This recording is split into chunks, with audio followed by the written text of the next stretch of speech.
الخلق كلهم مولاي صل وسلم دائما أبدا على حبيبك خير الخلق كلهم يا رب صل.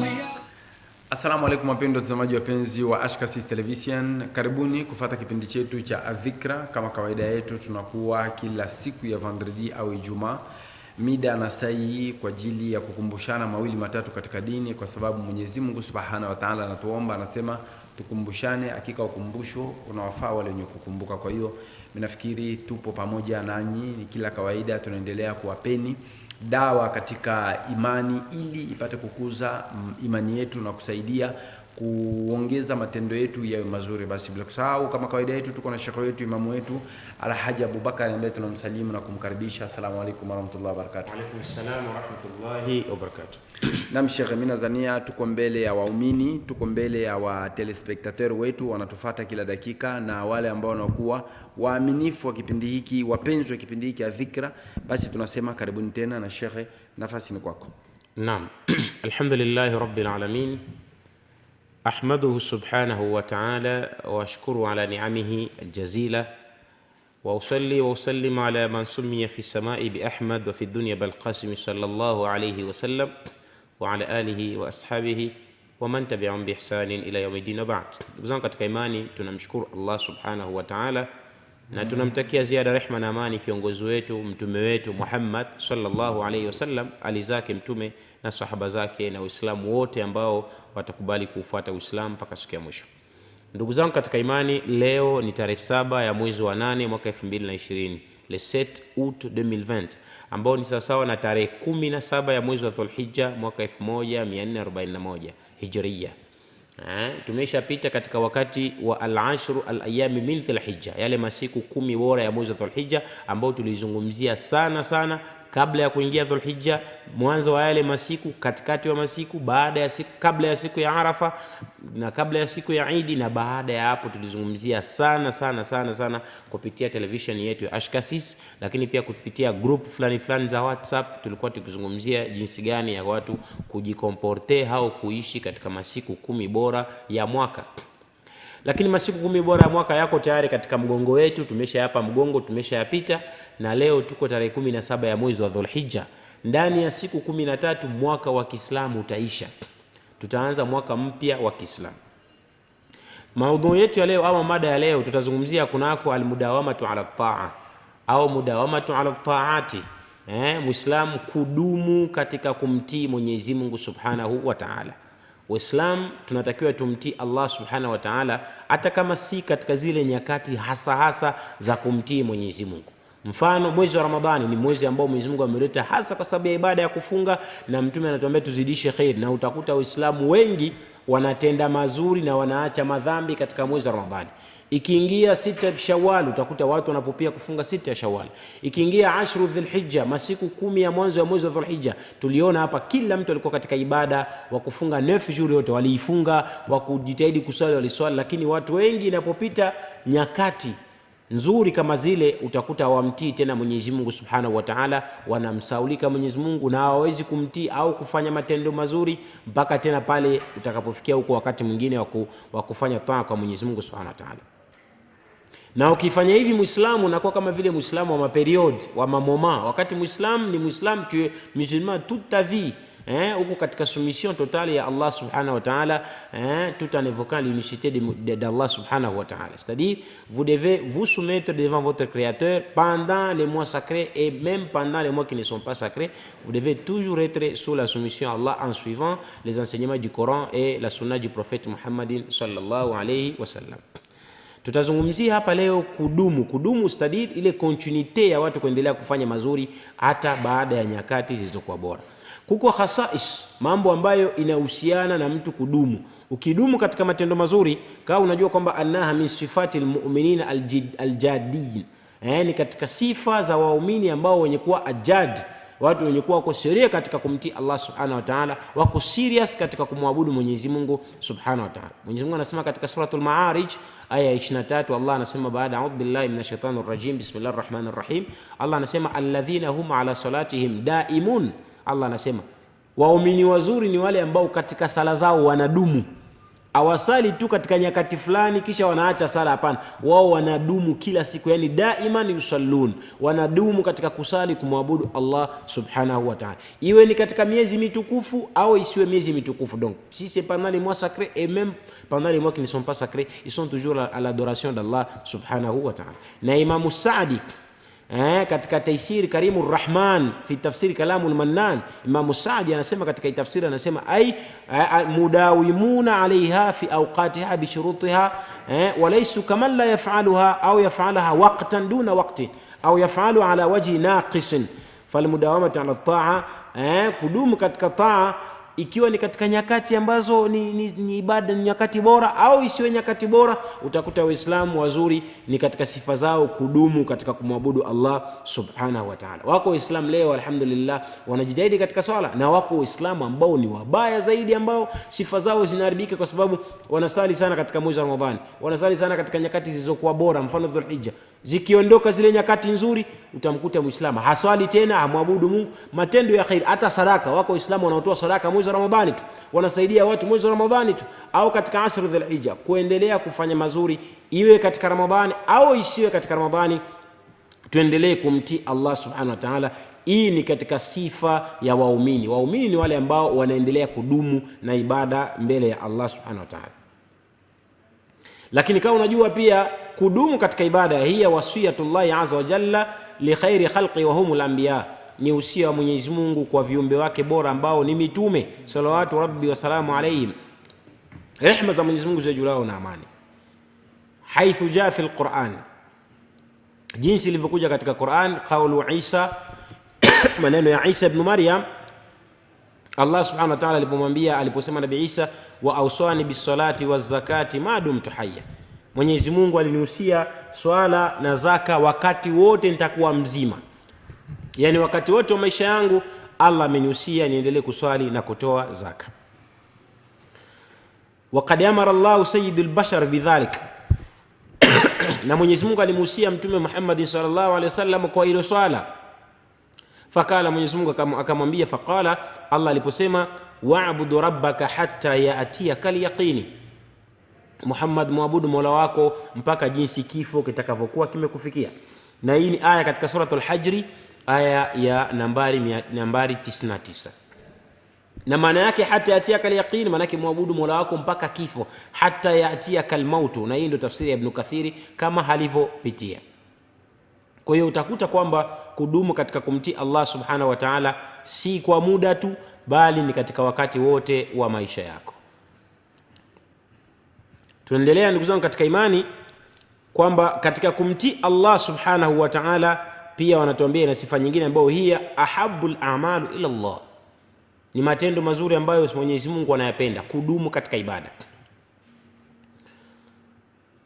Mwenyezi Mungu subhanahu wa ta'ala anatuelezea katika ayati zilizokuwa nyingi, lakini pia iko hadithi ya Bibi Aisha ambayo amepokea kutoka kwa Mtume sallallahu alayhi wasallam. Mtume alisema, ya ayuha nas khudhu min al-a'mali ma tutiqun, chukueni katika matendo kadiri mtakavyoweza, fa inna Allah la yamallu hatta tamillu, Mwenyezi Mungu hawezi kuchoka au kuacha kufuatilia mambo yenu mpaka nyewe wenyewe mchoke.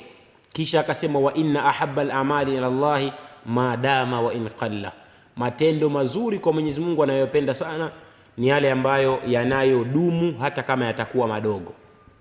Kwa hiyo matendo mazuri kwa Allah ni yale ambayo yanadumu, yako na continuity hata yatakuwa kidogo. Mtu unasali kila siku, hata kama utakuwa hauswali sana, maana yake ufanyi sunna nyingi, lakini unadumu katika kuswali, Mwenyezi Mungu anapenda haya matendo. Na akazidisha Abdul Wahhab al-Thaqafi katika riwaya, anasema, wa kana ali Muhammad sallallahu alaihi wasallam idha amilu amalan athbatuhu, kwamba walikuwa watu wa bwana Mtume sallallahu alaihi wasallam wakifanya matendo mazuri walikuwa wanadumu, wanathibiti katika yale matendo, hawatendi kidogo kisha wanaacha. Kwa hiyo tumeangalia hapa katika hizi adilla tatu ni kwamba kuna umuhimu wa Uislamu kudumu katika matendo yaliyokuwa mazuri hata baada ya nyakati bora. Lakini thamaratul mudawama, nini faida ya mtu kudumu katika matendo mazuri? Faida ya kudumu katika ibada, kutokuacha, kutokufanya nepadore Allah mumantanma, avoir la continuité dans l'adoration vis-à-vis de ton créateur, fadhila zake, thawabu zake. Ya kwanza ni ziyadatul iman. Kwanza ukidumu katika ibada inazidisha imani, kwa sababu al-amalu salih yazidu al-iman bihasabihi in kana saghiran au kabiran, qalilan au kathira. Matendo mazuri yanazidisha imani kwa Allah subhanahu wa ta'ala, hata kama yakiwa madogo au mengi, machache au yaliyozidi, makubwa hayo madogo, yote yanazidisha taa. Wa kullu ta'a tajru ila ghairiha, na utakuta kwamba ukitenda jambo zuri linakufanya pia ufanye jambo zuri nyingine, kama ilivyokuja katika hadithi iliyokuwa katika Sahih Bukhari. Mtume sallallahu alaihi wasallam, hadithi imepokea Abdullah ibn Mas'ud, anasema alaikum bisidqi, nijueni kuwa wa kweli, au nijueni kusema kweli. Fa inna sidqa yahdi ila albirr, hakika wema, kusema ukweli kutakupeleka mtu kufanya wema. Wa innal birra yahdi ila aljanna, na mtu ukiwa mwema, wema utakupeleka peponi. Wa ma yazalu rajulu yasdiq, na mtu hawezi kudumu katika kusema ukweli, maana ukaendelea ukawa na continuity ya kuwa na tabia ya kusema kweli. Wa yataharra bisidqi, na ukajipamba na ukweli, hatta yuktabu inda Allahi siddiqa, mpaka inafikia unaandikwa mbele ya Mwenyezi Mungu kwamba fulani ni msema kweli.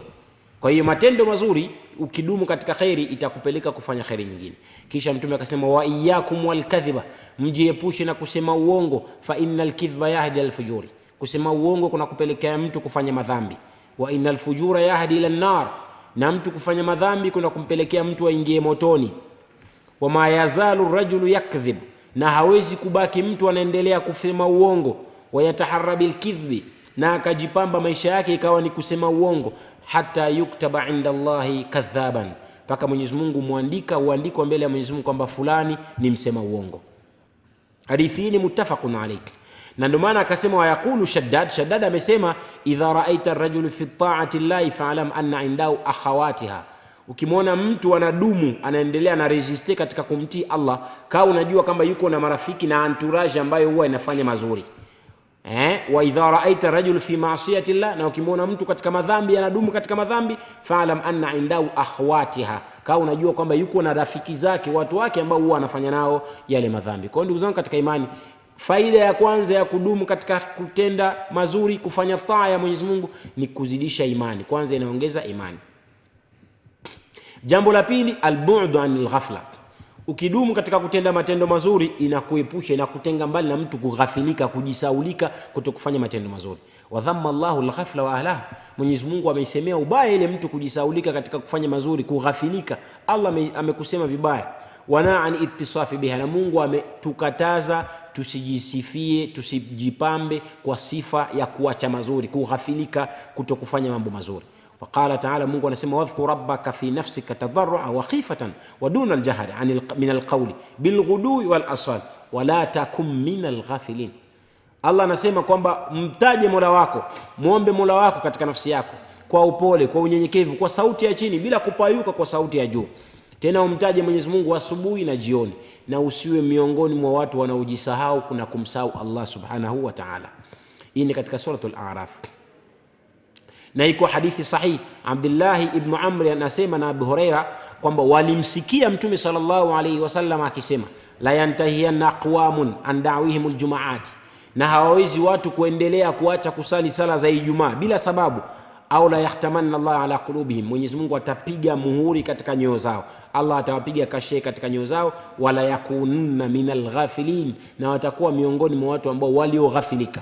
Kwa hiyo kughafilika, kuacha kutenda mazuri sio sifa nzuri. Muislamu hutaki kuwa na sifa kama hiyo. Hadithi ni sahihi, amepokea Imam Muslim. Kwa hiyo ndugu zangu katika imani, falmudawamatu ala taa wiqayatu min alghafla, mtu kudumu, kuendelea, kupersiste, kukontinue katika kumtii Allah subhanahu wa ta'ala, taqun min alghafla, wiqaya ni protection ambayo itakufanya wewe usiende katika ghafla, kujisaulika, allati taqudu ila alhilaki wal khusran, na mtu kujisahau katika kufanya mazuri kutakupelekea wewe kwenda kuangamia na kuharibikiwa. Wan nafsi wa illam tashghalaha bit-ta'a shaghalatka bil ma'siyah, hii nafsi yetu kama hautaishughulisha katika kumtii Mungu, hiyo itakupeleka wewe katika kumuasi Mwenyezi Mungu. Yani kama hautaizoesha nafsi kumtaja Allah, kuswali, kufanya sadaka, kuunga undugu, kufanya mambo yote ya khairi, ukiacha mambo mazuri, nafsi hiyo itakwambia ufanye vibaya. Kwa hiyo ndugu zangu katika imani, tujitahidi sana sana sana kudumu katika taa, na hizi ni katika faida au matunda ya watu kumtii Allah subhanahu wa ta'ala. Faida ya tatu, annaha sababu limahabbatillah, ukidumu katika ibada ni sababu ya Mwenyezi Mungu kukupenda wewe. Niambie leo kama Allah anakuwa kipenzi chako, Allah anakupenda wewe. Mwenyezi Mungu akikupenda huwa anakutaja katika malail a'la, inni uhibbu fulan, mimi nampenda fulani. Mungu anataja mbele ya malaika. Kwa hiyo kitakachokufanya wewe Mwenyezi Mungu akutaje na akupende ni kudumu kuendelea kumtii Allah Subhanahu wa Ta'ala.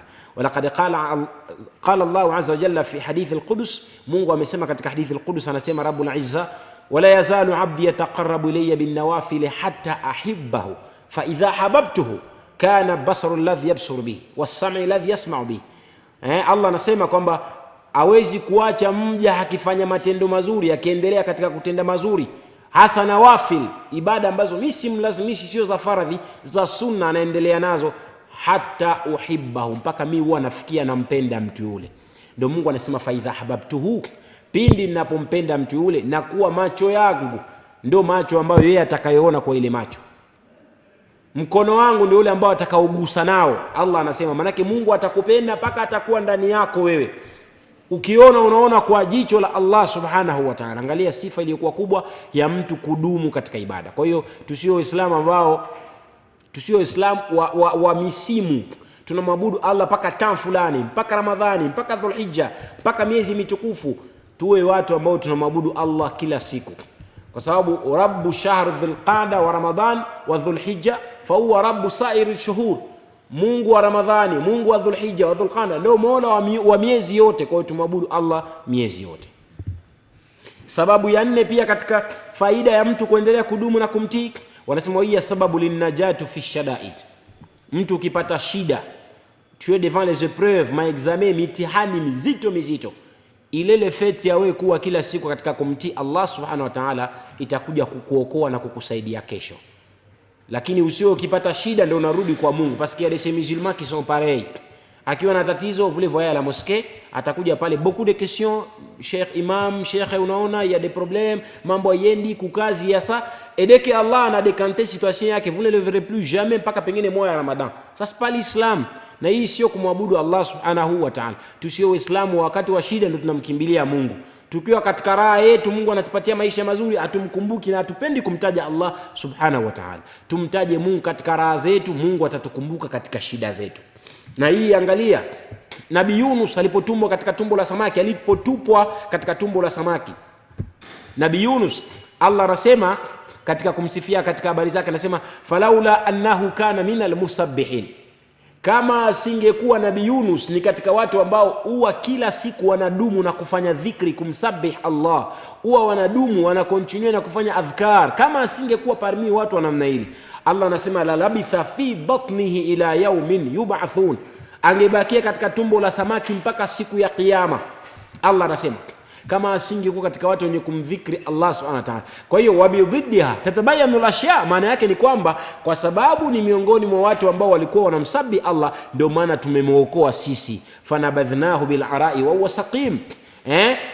Allah alimwokoa, wanajennahu min al-ghammi. Katika nyingine Mungu anasema tukamwokoa kutoka katika tumbo la samaki, na akaendelea na maisha mengine Nabii Yunus alayhi salatu wasalam. Kwa hiyo kudumu katika ibada ni sababu ya Allah Subhanahu wa Ta'ala kukuokoa katika shida zako.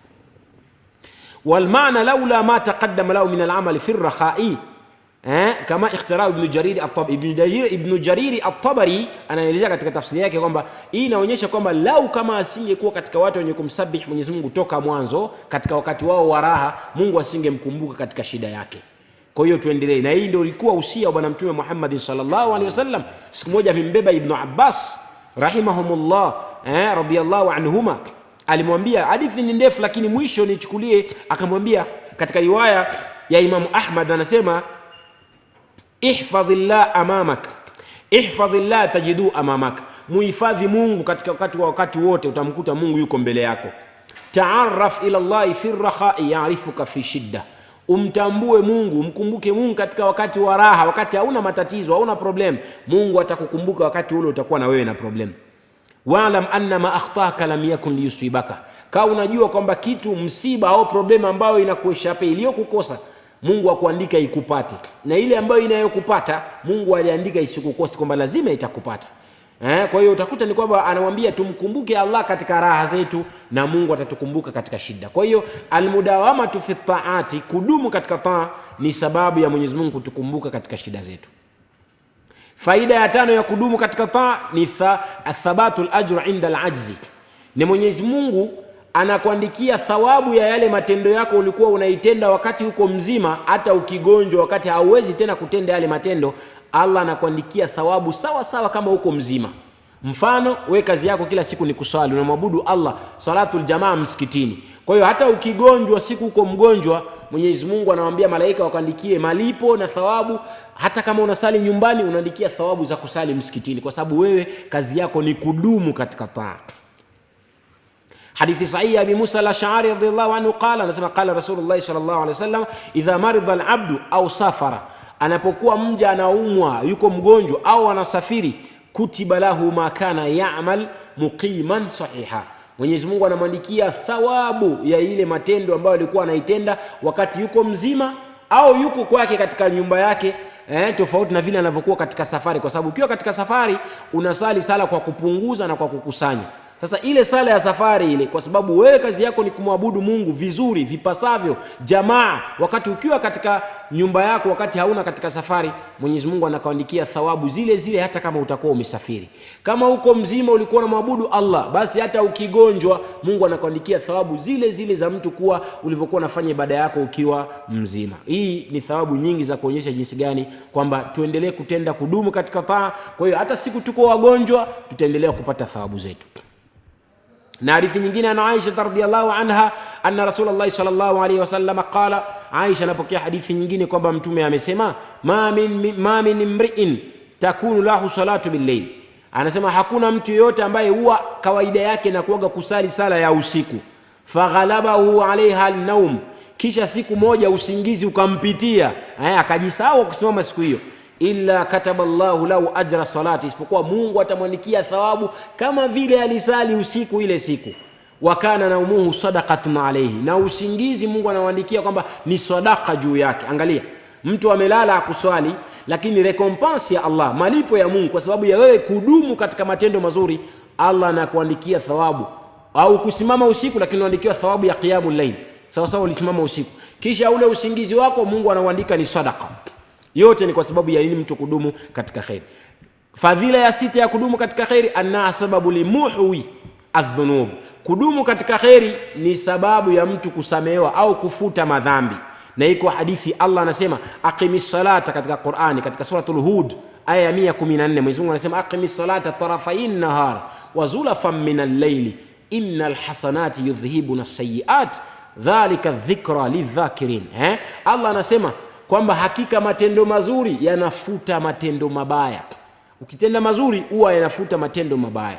Kwa hiyo mtu anapokuwa anasimama, mpaka ule mtu akasema ali hadha ya Rasulullah, hii aya inaposema ni thawabu zangu mimi peke yangu, qala, mtume akasema li jamii ummati kullihim, ni umati wangu wote, hizi ni thawabu zake. Kwa hiyo ukitenda mazuri inafuta mabaya. Hadithi iko ni muttafaqun alayhi. Na iko hadithi nyingine inasema as-salawatu khams, sala 5 baina ya sala 5, wal jumaa ila jumaa, na Ijumaa mpaka Ijumaa nyingine, kafaratu lima bainahunna ma lam tukhsha al-kaba'ir, ni kifutio cha madhambi. Allah anafuta madhambi yenye kuwa entre hii sala na sala nyingine, kama mtu utakuwa hujafanya ile madhambi yaliyokuwa makubwa. Kwa hiyo ndugu zangu katika imani, tujitahidi sana sana sana kudumu katika khairi, kutafuta radhi za Allah subhanahu wa ta'ala. Baada ya kuona kwamba inatufutia madhambi, lakini pia hiya sababu li husni al-khatima, ni sababu pia ya mtu kupata mwisho mwema. Kudumu katika khairi ni sababu ya mtu kupata mwisho mwema. Wa hiya amniyatul jamii, na mwisho mwema ndo espoir ya kila mtu. Hapa utasikia rabbana rzuqna husnul khatima, Mungu tupatie mwisho mwema, tupatie mwisho mwema. Kila mtu yuko na uoga asije akafa akiingia katika moto jahannam. Tunapenda tote tukaingia katika, sote tuingie katika jannatu adni, tuingie katika pepo zilizokuwa nzuri, katika firdausul a'la, katika rayyan, katika pepo zilizokuwa za Mwenyezi Mungu Subhanahu wa Ta'ala. Lakini kama unajua hivi, man shabba ala shay'in shaba alayhi, yule atakayekuwa pendant jeunesse yake anashikamana na kitu fulani na tabia fulani au na mambo fulani, basi atazeka vile vile katika zile tabia na zile mambo. Wa man shaba alayhi mata alayhi, na yule atakayekuwa mzee yuko na tabia fulani, basi atakufa katika zile tabia zake.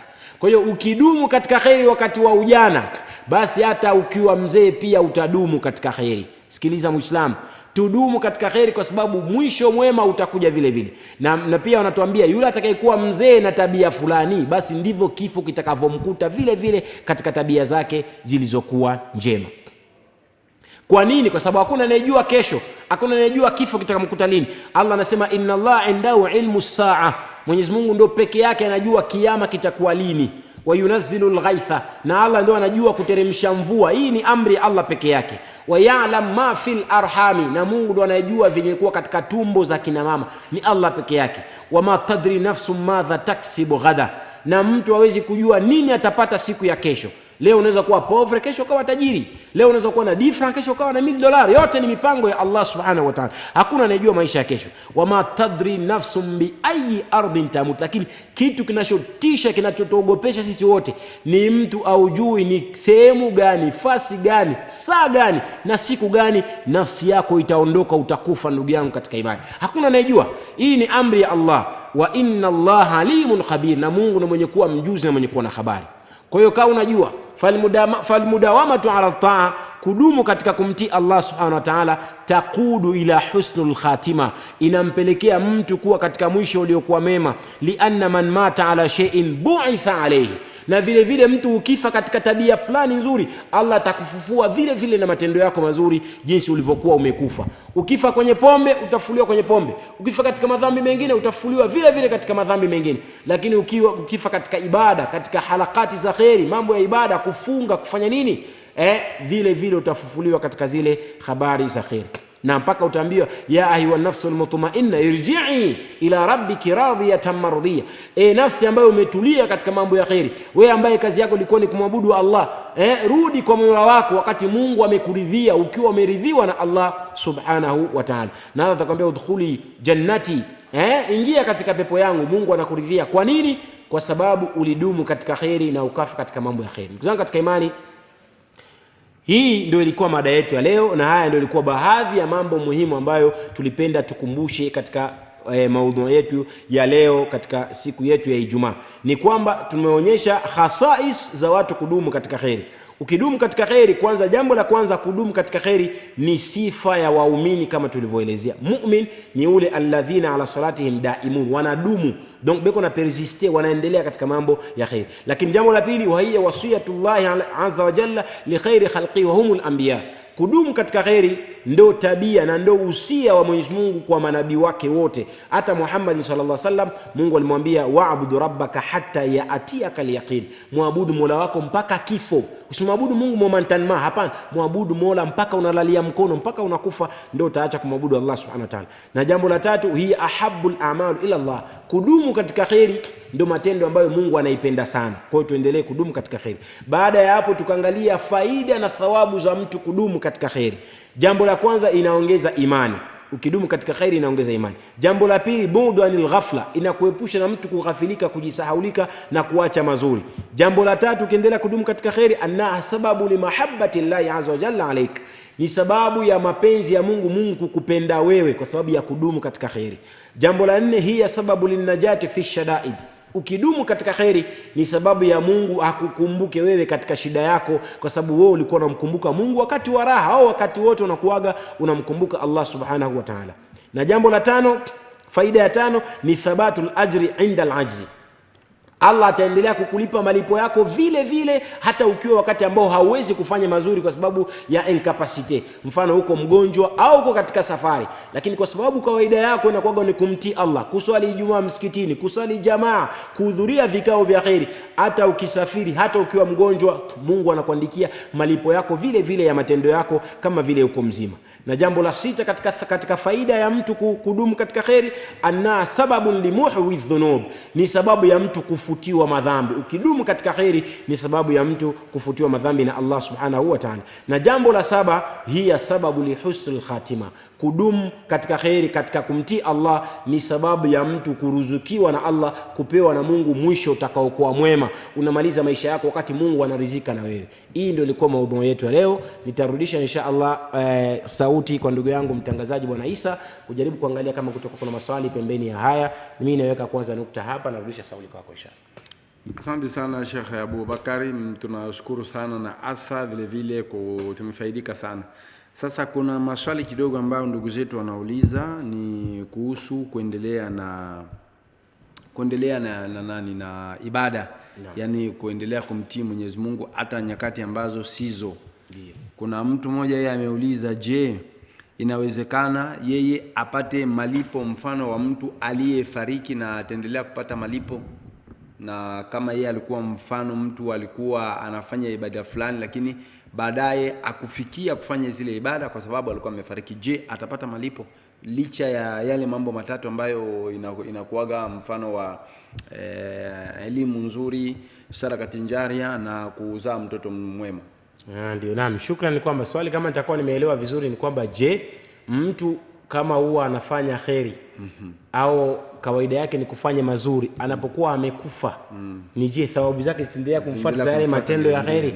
Hapana, jibu ni kwamba akifariki vitabu vinasimama na malaika wale kiraman katibini wanafunga vile vitabu, wanavirejesha kwa Allah subhanahu wa ta'ala, vinawekwa katika file na kusubiria siku ya kiyama, au tayari kuanza kuonyesha kama ni mazuri anaanza kuyapata kwenye kaburi, na kama ni mabaya, isipokuwa Muislamu huwa anaandikiwa thawabu kama ameweka nia ya kufanya kheri na hakuweza kufanya kheri, lakini haitakuwa continuity akiwa mzima, lakini si akiwa amekufa. Ukiwa amekufa inqata amaluhu, hadithi iko wazi, idha mata ibn adam inqata amaluhu. Na idha ni katika tena dharfu zamani ya kuonyesha muda kwamba pindi unakufa ule amali zako zinakatika. Kwa hiyo hazitaendelea tena, zinakatika illa min thalatha. Ndio mtume akafanya exception, mambo matatu itaendelea hata baada ya kufa. Kwa hiyo ukiwa mzima uko na intention ya kufanya jambo fulani kisha haukulifanya, fa in hamma bihasanatin falam ya'malha kutiba indahu hasanatan kamila. Hadithi sahihi katika Muslim, mtume anasema mtu akiweka nia ya kufanya jambo nzuri kisha hakufikia kufanya ile jambo nzuri kwa sababu ya kutokuwa na mwai, Mungu anamwandikia thawabu sawa sawa umefanya jambo lile. Allah anamwandikia thawabu. Lakini ukiwa umekufa, ushafariki shekhe, vitabu vimefungwa, vinarudisha kwa Allah, hauwezi kuandikiwa tena thawabu baada ya wewe kufa, isipokuwa kwa yale ambayo atakayokuwa ameamua Mwenyezi Mungu au ameyazungumza bwana Mtume Muhammadin sallallahu alayhi wasallam. Na swali lingine ni mtu anauliza, je, yeye ana uwezo wa kwenda kila mara msikitini? Mathalani yuko kazini na ametingwa na kazi zake zinakuwa ni permanent, yuko permanent, eko kila siku anafanya kazi yako permanent. Akiwa anakuwa anarate zile sala za msikitini za jamaa, je, kwa sababu aliweka nia yake, Mwenyezi Mungu atamlipa yale malipo kama vile mtu anayehudhuria nani za jamaa?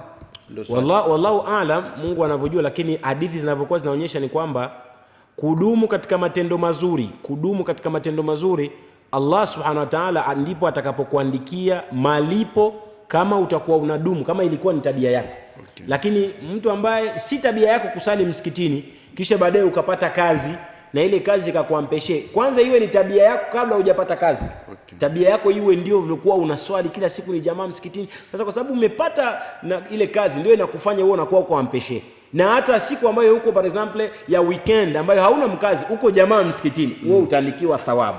Sawa sawa umeswali jamaa. Lakini kama kawaida yako wewe huwa hausali jamaa hata kama hauna kazi. Kwa hiyo hata ukipata kazi hauwezi kuandikia thawabu ya kusali jamaa kwa sababu ndivyo ilivyokuwa tabia yako. Kwa hiyo mtu wanasema kwamba mtu ataandikiwa kama ilivyokuwa ni tabia yake kusali jamaa. Akipata ampeshma, Allah atamlipa thawabu vile vile kama ilivyokuwa kawaida yake avant apate ampeshma. Okay, sawa Sheikh, mimi nafikiri tunamalizia na swali hili la ndugu yetu, anatuambia, je, itawezekana yeye ni mwanamke anakuwa anajilazimisha kila siku aende msikitini, lakini mara nyingi kwa sababu sala za Ijumaa azimfikii yeye apate nafasi yeye kwenda msikitini, je, atakuwa anapewa malipo na itakuwaje? Yani taratibu gani ambazo zile Uislamu umeweka ili yeye apate nafasi ya kwenda msikitini? Naam, shukrani ndugu yangu. Kusikia dini manake hii imekuja kwa sababu bora ya swala mwanamke ni kusali nyumbani. Ndiyo. Lakini kuna wanawake wengi ambao waume zao wenyewe sio mashekh, ni maamuma kama sisi, na hawana nafasi ya kuwafundisha wake zao dini. Ndiyo. Ama watoto wao. Ndiyo. Je, na yeye anatakiwa awe nenda msikitini, na kama ende msikitini itakuwaje? Shukrani. Jazakallahu khair ndugu yangu Isa, ni kwamba sahihi ni kama ulivyosema. Sala bora kwa mwanamke ni kusalia nyumbani. Lakini hadithi pia Mtume anaambia wanaume kwamba la tamna ima Allah masajid Allah, msiwakatalie wake zenu viumbe wa Allah kwenda katika misikiti, majumba ya Mwenyezi Mungu Subhanahu wa Ta'ala. Kwa hiyo mke akisema kwamba bwana Isa, mimi nataka leo niende Ijumaa, mruhusu aende Ijumaa, nataka leo nikasikilize darsa la Sheikh Abubakar, mruhusu akasikilize darsa kama ni msikitini linafanyika. Nataka leo nikasikilize ijtimaa ya Kiislamu, mfano Sheikh Abubakar iko na seminar katika sehemu fulani, katika sal moja, naenda nikasikilize. Umwache akasikilize, usimkataze kwenda katika kusikiliza neno la Allah subhanahu wa ta'ala, lakini akaye anajua kwamba swala bora yake ni kusali nyumbani. Swala bora ni kusali nyumbani. Kwa hiyo Uislamu umepanga taratibu hizo, na halazimishwi mke kwenda msikitini. Kwa hiyo swala yake ni kusalia nyumbani. Lakini awqati, mfano Ijumaa, mfano Eid, ambayo Mtume anasema hata wenye kuwa wanawake wakati katika hedhi katika siku zao waende kusali Eid. Kwa hiyo nyakati ijtimaa za Kiislamu wanaweza kwenda na itakuwa ni ruksa, watakuwa nafuata kanuni za Kiislamu. Kwa hiyo usia wangu ni kwamba bora ya mwanamke asalie nyumbani, na zikitokea ulazima wa kwenda, kama yeye mwenyewe anataka kwenda msikitini, aende msikitini. Isiwe wewe unamwambia kwenda msikitini kwa sababu utakuwa huna dalili. Hapana, mme vile vile yeye ameona kwamba yeye ni maamuma. Ndio. Swala la yeye kumwambia mke wake akae nyumbani, kwa hiyo atakuwa mfano kama mwanamke aliyeslimu katika dini, ndio mpya akaingia katika Uislamu. Kwa hiyo anataka awe naenda msikitini kwa nia ya kwenda kujua. Kwa hiyo itakuwa ni Ijumaa hiyo, sio kila swala. Itakuwa ni Ijumaa. Itakuwa ni Ijumaa maana sio kila sala. Ndio maana nimesema ikiwa ni Ijumaa anaweza kwenda kufanya msikitini, kwa sababu lengo pale ni kwenda kusoma dini. Ndio anakwenda. Na zikiwepo pia darasa, mruhusu aende katika darasa. Hivi ndivyo itakavyokuwa taratibu za Uislamu, kwa sababu Mtume alikuwa anaandaa darasa ya wanawake peke yao na anawasomesha dini. Lakini katika msikiti wa Madina hapa inakuwa ni mtihani, na inshallah biidhnillah taala ni katika initiative ambayo tuko nayo. Tutajikuwa tunajitahidi, tunaandaa siku darasa ya kina mama peke yao. Wanapata darasa inshallah, wanauliza maswali, na Uislamu ulikuja kwa sababu hakuna watetezi wa dini kama kina mama. Na wa kwanza kuingia katika dini, le premier embrasser l'islam c'était une femme. Kwa hiyo nafasi ya Uislamu ya wanawake ni kubwa, na inshallah tutaifanyia kazi sote pamoja na nyinyi inshallah. Inshallah hiyo natakiwa kabisa iwepo. Mimi nafikiri hata viongozi wanatufuata natakiwa hizo program waziweke, kwa sababu zitasaidia Waislamu wengi, hasa wale ambao walioslimu wapya au hata wale ambao wamezaliwa katika Uislamu lakini wanakuwa wana ile chance ya kwenda wanafuata kwenda kufuata seminar au kufuata mafundisho mbalimbali ya Kiislamu. Inakuwa ni mtihani sana. Ndio maana utakuta hata nyumba nyingi dini inakuwa iwepo, kwa sababu mzee kila siku anaweza akawa na nafasi ya kwenda msikitini, lakini mke wake haendi msikitini, na yeye mwenyewe ana na uwezo wa kumuita mwalimu kila siku aje nyumbani kwake kuwafundisha watu wa nyumbani kwake dini. Hiyo inakuwa ni moja ya matatizo tuko nayo Sheikh. Na hiyo ni jambo ambalo ningependa kuongezea Bwana Isa, ni kwamba ule urajula, wanaume ni mtu kusimamisha dini kwa mke wake. Yaani wanaume ni nyumba, kwa sababu mama ndio ministre de l'intérieur. Ministre wa interior wa famili ni mama. Akiharibika mama, kila kitu kinaharibika. Kwa hiyo mwanamke anatakiwa awe thabati. Wanasema waraa kulli mru'un adhimun imra'a. Nyuma ya kila mwanaume mkubwa kuna mwanamke. Yaani ukitaka familia uliona iliyosimama vizuri, imara, yenye dini, kama unajua kwamba mama katika nyumba ile ana dini. Kwa hiyo tuwe wanaume ambao sisi tunaswali katika Uislamu al-asafi shadidi, kama unavyosema Bwana Isa. Wanaume sana Waislamu ndio wanaosali, wake wengi hawasali. Wenye kusimamisha dini ni wanaume wengi, lakini wanawake wasimamishi dini. Kwa hiyo tuwakumbushe wake zetu tusimamishe dini, tuwe wanaume ambao tunaifanya dini sisi na wake zetu pamoja, ili kutafuta radhi za Allah. Wawe wake wetu duniani na katika pepo waendelee kuwa wake wetu inshallah. Inshallah, Allahumma amin.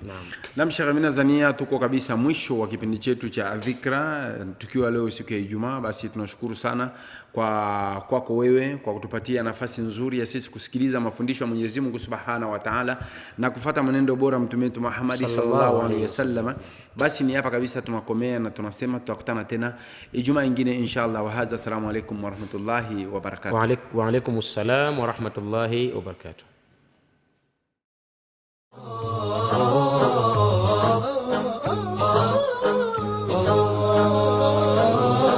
مولاي صل وسلم دائما أبدا على حبيبك خير الخلق كلهم. مولاي صل وسلم دائما أبدا على حبيبك خير الخلق كلهم. يا رب صل